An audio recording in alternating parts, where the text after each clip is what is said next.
Assalamualaikum warahmatullahi wabarakatuh. Perkenalkan, saya Siti Nurhalisa dari kelas 12 I1 akan memaparkan materi tentang wilayah. Adapun pokok pembahasan yang akan saya bahas kali ini yaitu yang pertama wilayah, perwilayahan, tujuan perwilayahan, tata ruang, pembangunan dan pertumbuhan wilayah.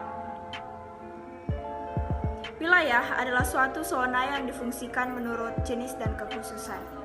Suatu area yang saling berhubungan satu sama lain. Wilayah merupakan kesatuan geografis beserta segenap unsur terkait yang batas dan sistemnya ditentukan berdasarkan aspek administratif dan atau aspek fungsional. Adapun pengertian wilayah menurut ahli, yang pertama menurut A.J. Hertzson.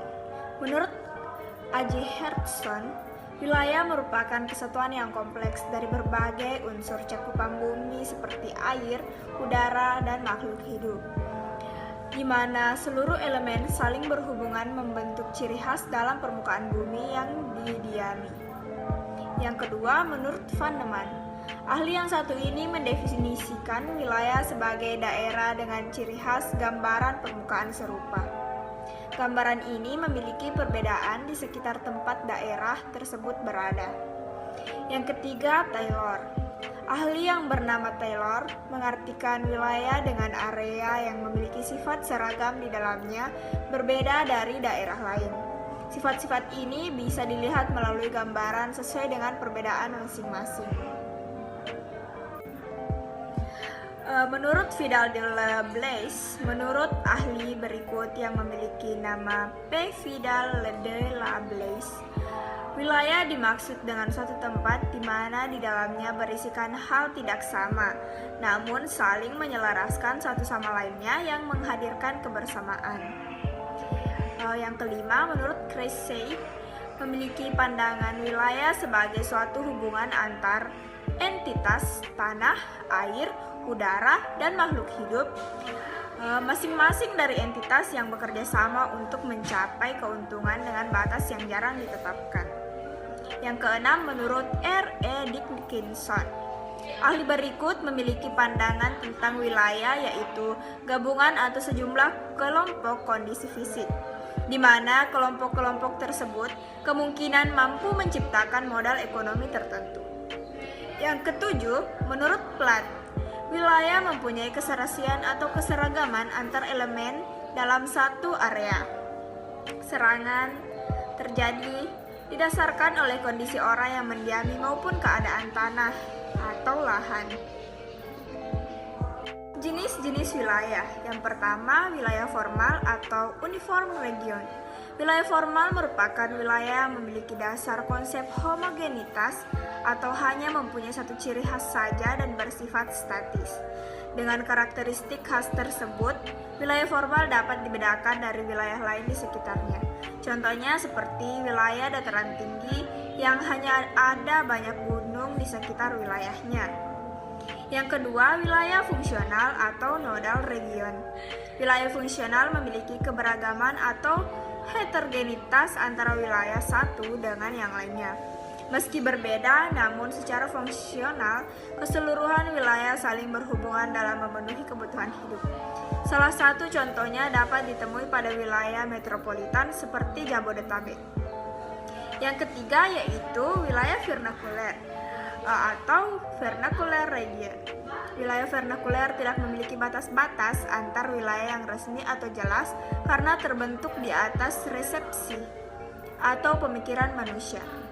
Meski begitu, wilayah vernakuler tetap dianggap memiliki peran penting dalam identitas budaya.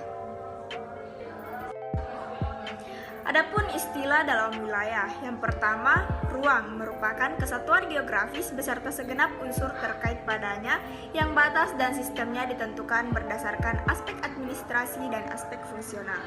Yang kedua, lokasi, yaitu suatu posisi relatif dan absolut pada ruang permukaan bumi.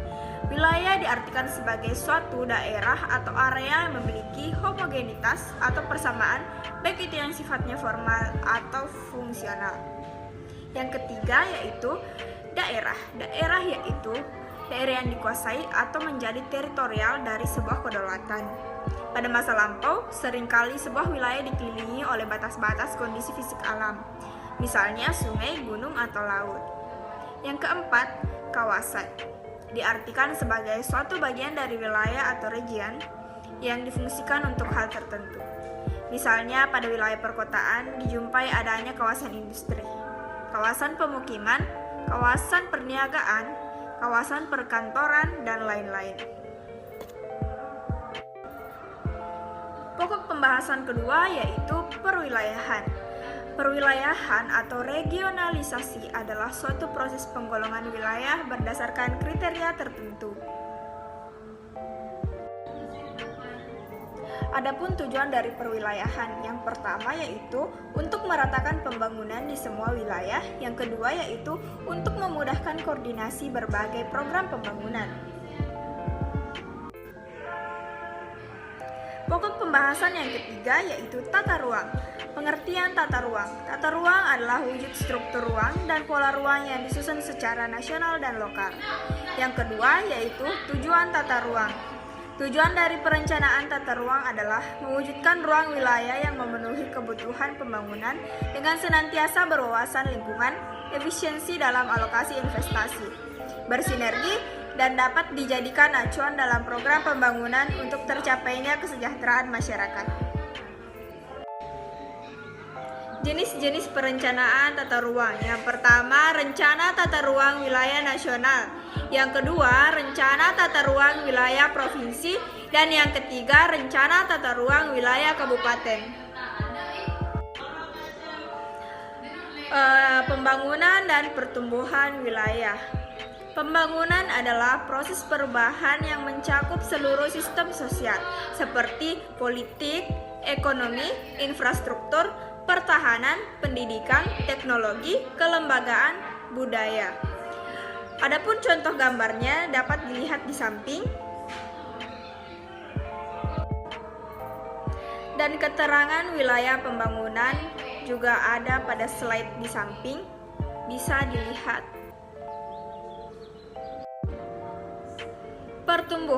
Pertumbuhan wilayah adalah suatu proses dinamika perkembangan internal dan eksternal wilayah tersebut. Pertumbuhan wilayah pada awalnya dipicu oleh adanya pasar yang dapat menyerap hasil produksi pada wilayah yang bersangkutan. Adapun faktor-faktor yang mempengaruhi pusat pertumbuhan, yang pertama yaitu sumber daya alam atau SDA, yang kedua sumber daya manusia atau SDM, yang ketiga lokasi, yang keempat fasilitas penunjang, yang kelima sosial budaya, yang keenam topografi, dan yang terakhir yaitu industri.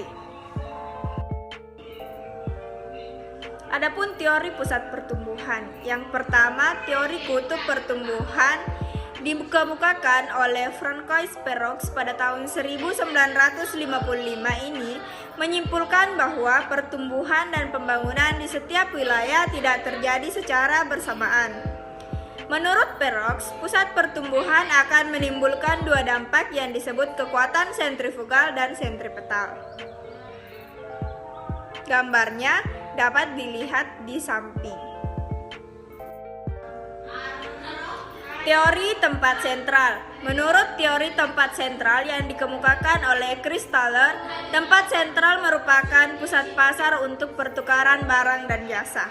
Faktor lokasi sangat penting dalam pemasaran. Selain itu, antar tempat sentral akan saling bersaing satu sama lain. Menurut teori ini, ada 3 macam hierarki tempat sentral yang dinotasikan. Dapat dilihat pada gambar di samping. Teori sektoral. Teori sektoral sendiri dikemukakan oleh Homer Hoyt pada tahun 1939, di mana dalam kajian pembahasannya, teori sektoral merupakan berbagai unit kegiatan yang ada di perkotaan yang tidak mengikuti zona teratur secara konsentris, namun membentuk berbagai sektor yang memiliki sifat lebih bebas. Yang keempat, teori ekonomi menetes ke bawah. Trickle down theory.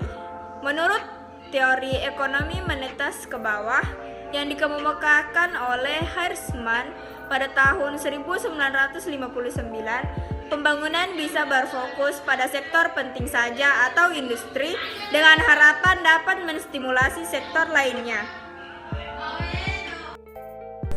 Teori polarisasi ekonomi.